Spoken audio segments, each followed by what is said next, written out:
Thank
Oh, that is gorgeous, isn't it? After all this heavy, serious Bach, thank you for giving us a little romantic, light salon piece. No, it's really lovely, thanks. Have you done this ever with an orchestra? Or no. Because I just mentioned one specific thing. When you do, you'll find that the echoes don't work. Oh, okay. Yeah, because there's not an echo in the orchestration. And in fact, that particular orchestration isn't very soft, so you don't have, you could ask them to make an echo, but I'm very wary of adding echoes where composers haven't written them. You know what I'm wondering? This thing. Because echoes, well, echoes are really boring. Echoes are really boring. If you say something 2 times, why say it's softer the second time? Why say it softer the second time? If you say it 2 times, the second time should be perhaps more important. More important, not less, you know. So, you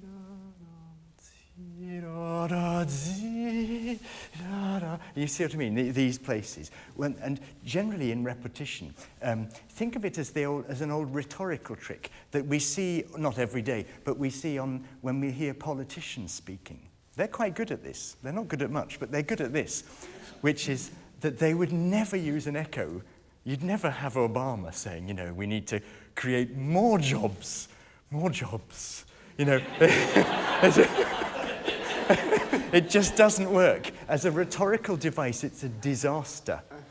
And the danger I worry about when people choose an echo, it's because they don't know what to do. The music repeats and they don't know how to cope with it. Think of it in another way. If I just need the music stand, here we are. I just offer a sort of an image, which is, where's the very place I'm talking about? That one, isn't it? Yes,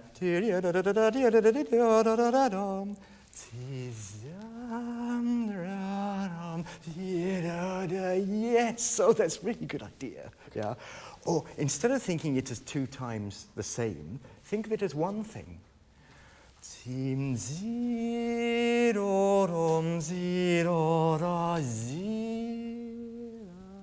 Yeah, join it together as one thing. By the way, great tempo. Don't you think? Lovely tempo. It didn't feel hurried in any way, but it didn't drag in any way either. It was just so good, great in that middle of, it never felt like you were pushed for time. Maybe once or twice with the black notes you could have taken a little time, once or twice, but that was just more your own feeling perhaps. But it was a great choice of a tempo, I think, as a general approach. Bravo, because it's quite difficult to pitch that, isn't it? So anyway, I just mentioned that of echoes. I think they're really dangerous, and there are too many. We should stamp them out. One composer who's famous for his echoes is Vivaldi, but most of them he didn't write. Most of them have been put in by other people out of desperation. They don't know how to cope with the repetition. But repetition is good. Repetition is good. It's good. And you can choose different stresses. You can choose different stresses. You can choose different stresses. You can choose different stresses to make it, yeah? I saw a fantastic thing, I think it's on YouTube, of that wonderful English actor. I don't say he's wonderful because he's English, but Ian McKellen, Gandalf in the Lord of the Rings. You know, the guy with the beard. There's a fantastic thing on YouTube of him acting in a film, and the program is about him making the film. So you see him deliver a line, and then they do another take, and he delivers the same words in a totally different way. And they do another take, and he does the same in a totally different way. And you realize the genius of this man. He is a genius with the spoken line, where today we're hearing some geniuses with the musical line. But think of that, think of the musical line as something that is speaking to us. And I don't need to say that to you, because you are singing to us and speaking to us. But sometimes we think too much about singing and not enough about speaking. With that in mind, 2 thoughts for you. First note. Until you play the second note, the first note is just a note.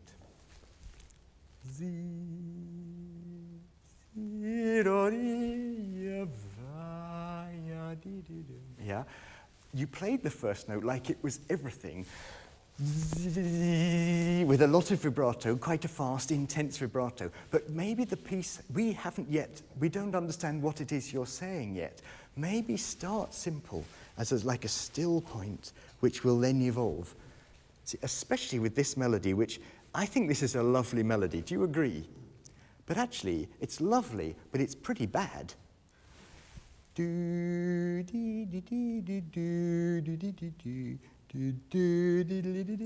Yeah, it's got this F again and again and again. So you have to think how you're going to cope with this repeated F.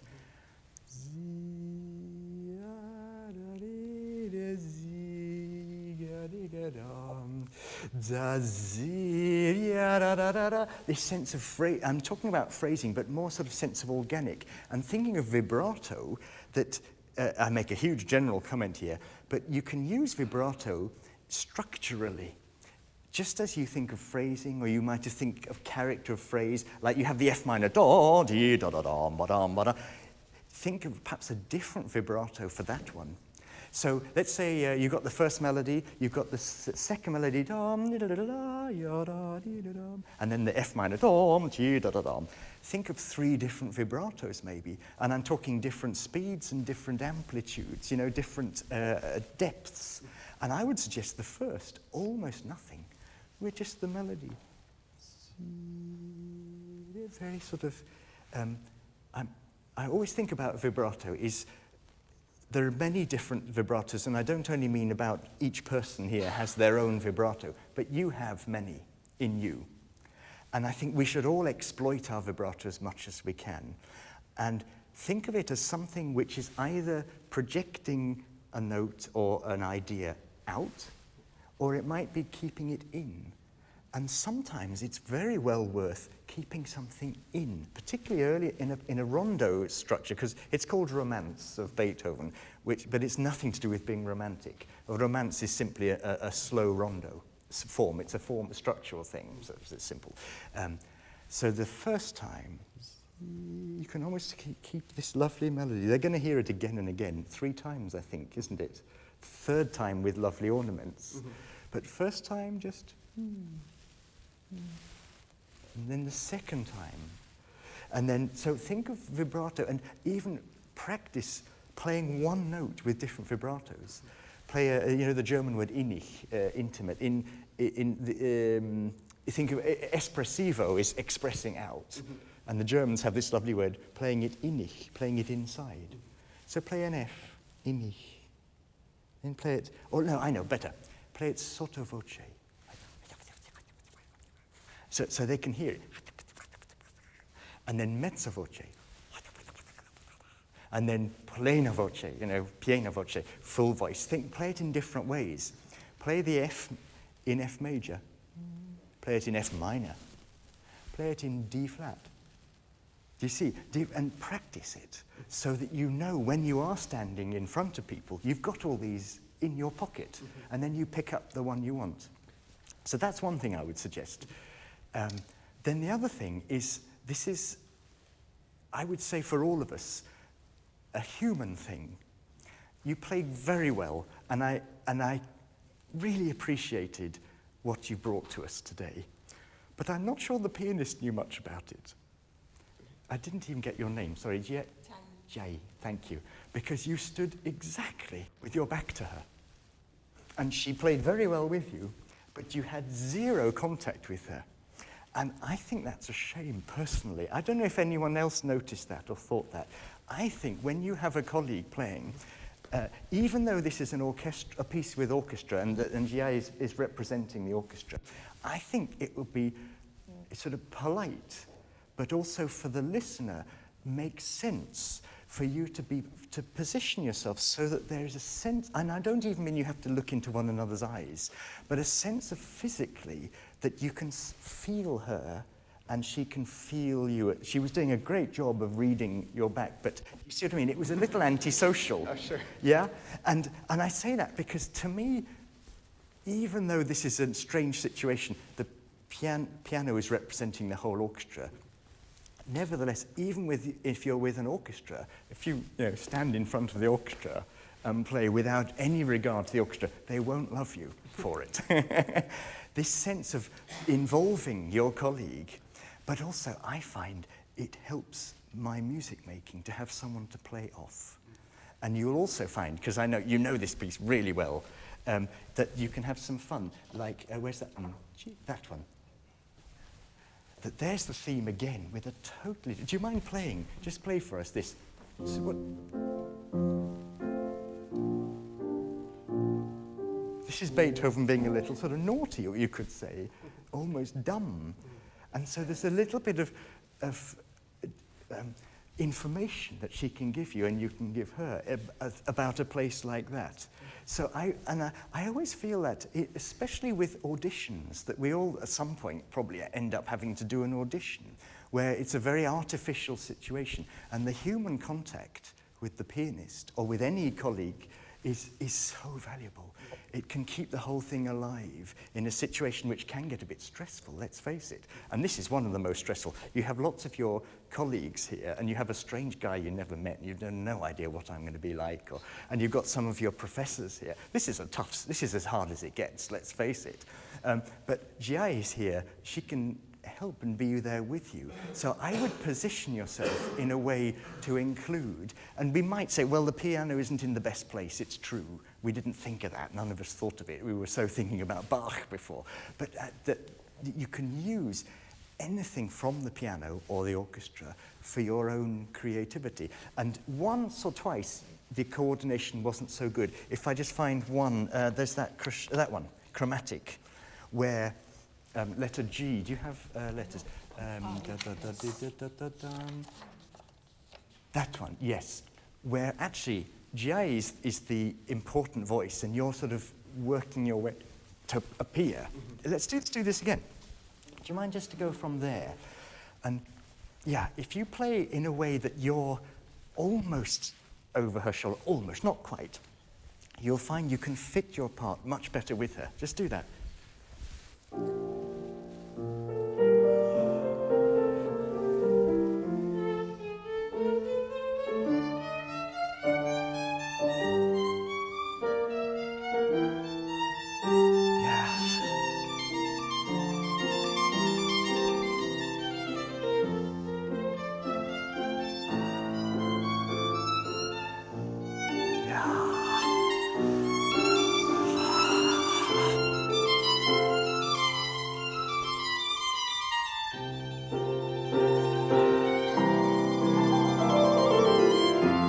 Lovely, yeah. And just to have just physically that space, and also for the public, it's good that they can sort of see her as well as that thing. So it's just something to think about when you're doing it. I find it a great help to have a colleague there, not to feel alone. So many lovely things. I have to say, sometimes you're using high on the A string, where I wonder for sound if you should use low on the E string. You just did one. Trill,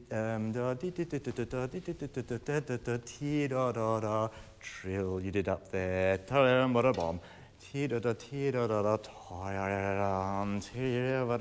If that would be a more open sound.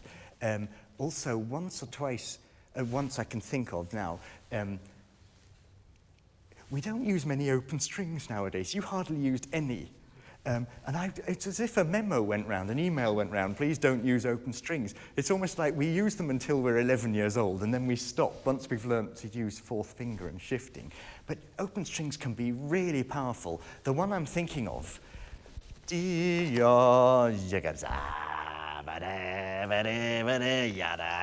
where is it? That one.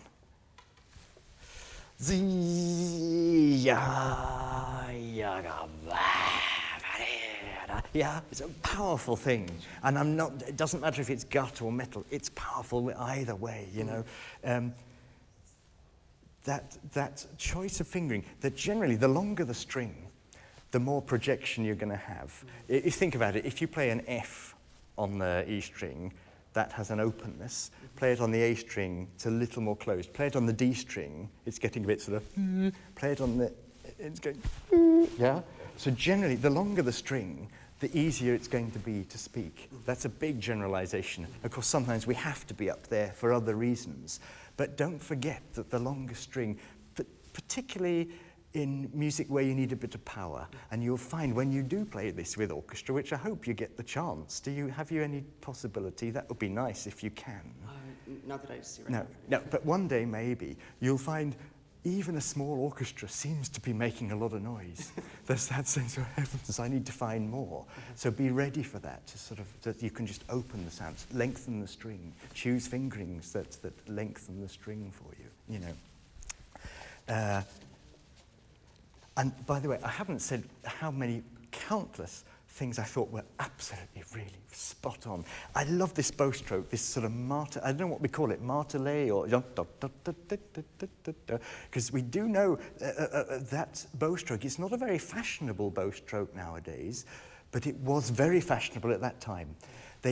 Generally, we tend to play quite a lot off the string, if I make a generalization, of 18th century, this is end of 18th, 19th century music. We come off the string quite a lot, much more than they did. They used to practice with the book under their arm. Did you know that? No. Oh, yes. That was one of the things. You practiced without dropping the book.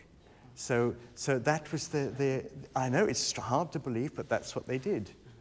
And so an upper half martelé was really part of their technique, far more than we now would expect to do. I'm not saying it's a good thing, just you used it here and it was perfect for that moment, I thought. In fact, it must have been very close, because that was close to the body and this was quite close to the body. But they weren't, now the history of violin playing has gone basically from that thing. It's become that. We've liberated both elbows from the body. And in fact, to the extent that you were having the violin quite far left in your head, quite looking forwards, so almost a right angle between here and the instrument. And at that time, the nose was running along the strings. It's a big generalization, but the pictures look like the nose is looking at the left hand. It's that style. And nowadays we've gone to this sort of side-on, which is fine. If you're a concerto soloist, it's great. If you're a concertmaster, it's not great. Because imagine your concertmaster sitting there, you have a violin solo, and you do that, and you've taken your violin away from. So that's something to bear in mind. I've met some, I have to say, not in LA, but I've met some concertmasters who are great players, but their violin is just hidden from the audience, and they have to rethink how their angle is. But as a soloist, it's fine. You can do what you like, because you can keep your instrument absolutely going that way.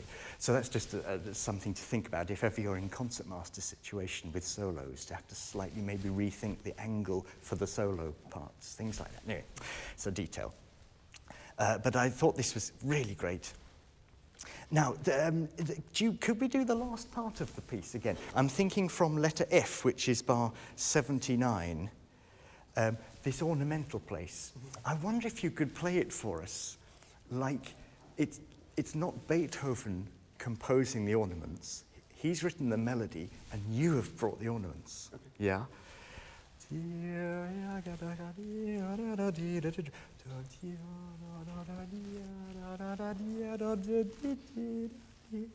Any sort of rubato you can bring in that's yours to show that you are inventing this music.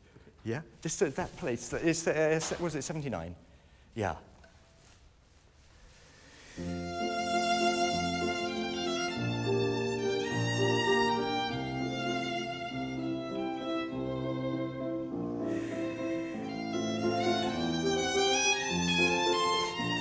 Yes.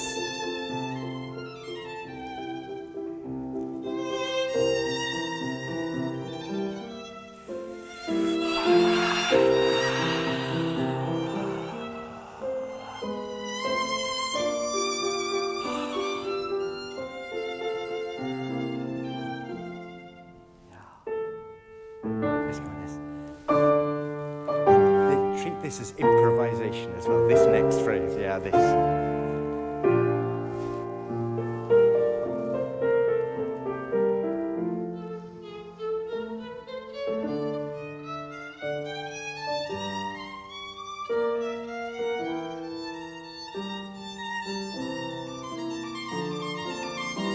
Yes.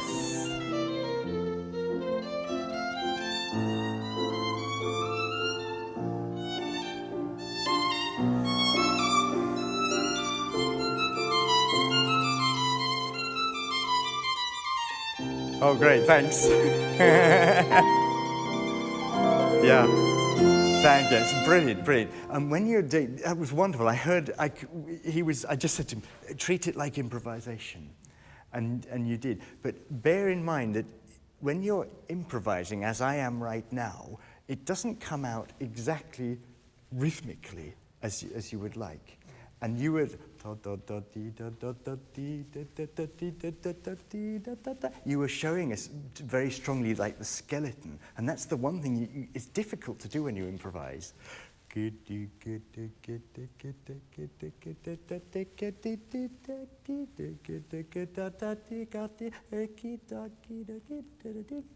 That was lovely. You did.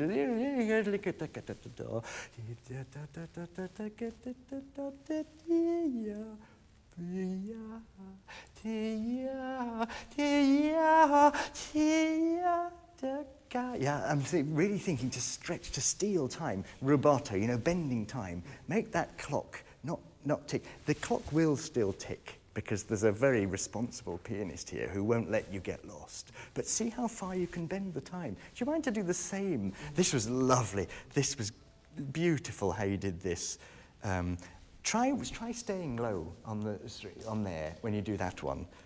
Okay. It means you have to find that, but you'll do it. Okay. Same again, yeah.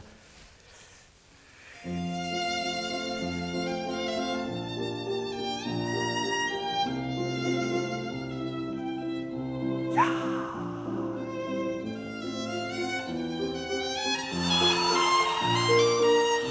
Sorry, I pushed you too much.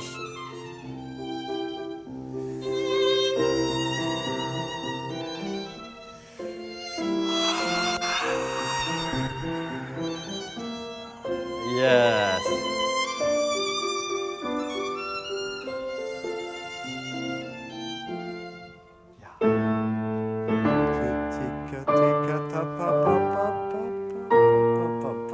Yeah, very sort of.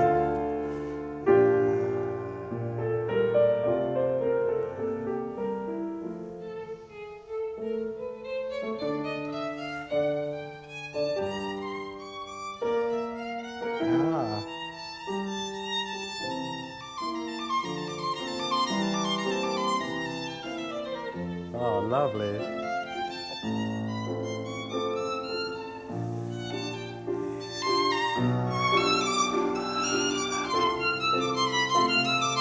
Yeah, I just interrupted. I find these too fast.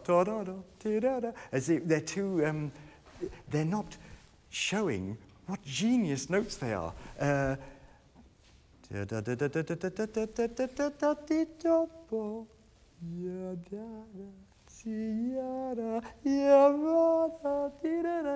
think if you and I were composing this, we wouldn't think of any of those notes. An F sharp at that moment, a C sharp there, no, we just wouldn't. So, oh, look at me. Oh, this is great. That feeling. Just go from there's 92, that scale.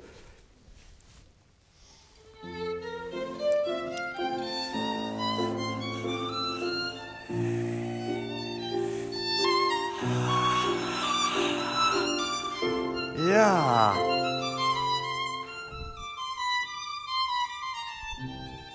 Beautiful. Yeah. Let's go on. That was really lovely. Thank you.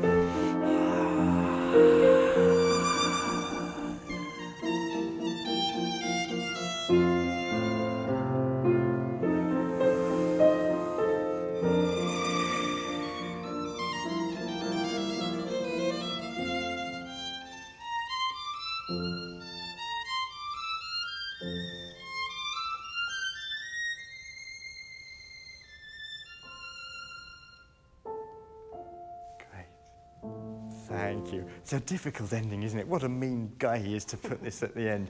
I have a couple of thoughts. Do you mind if I say what they are about the end, which is that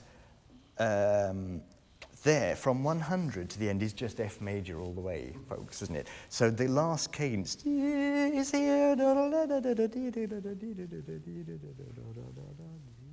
I wouldn't hurry your way through there. I would take your time just at there. And then once you've reached this, it's sort of a cadenza idea.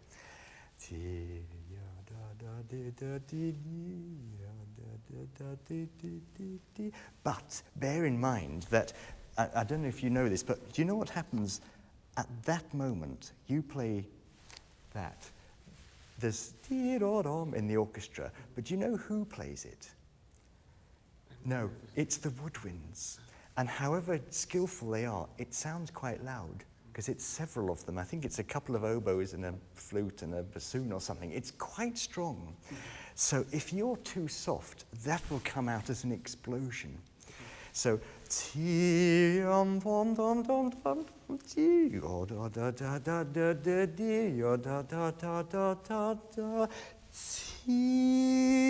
as long as you can, and that note not too soft.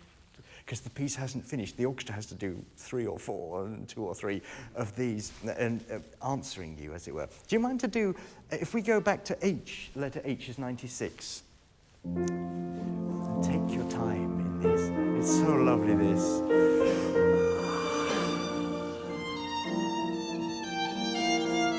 Yes.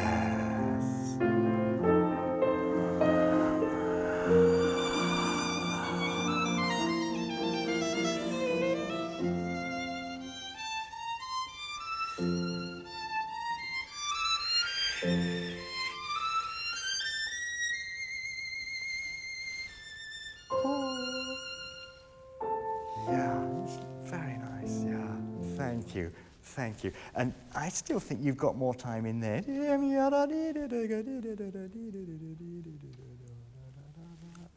I think more time. It's sounding very black. Yes, it's sounding sort of very black. You know what I mean? Lots of notes. Perhaps we should be spacing it out a bit by then. But thank you. It's not. I think half the practice time is spent on those last 3 measures, don't you think? Thank you, Vince, so much, and thank you, Danji, as well. Yeah, thank you. Really lovely. I do hope you can play this with an orchestra, because it's beautiful what you're doing. Yeah. Please, I really hope you can. Yeah.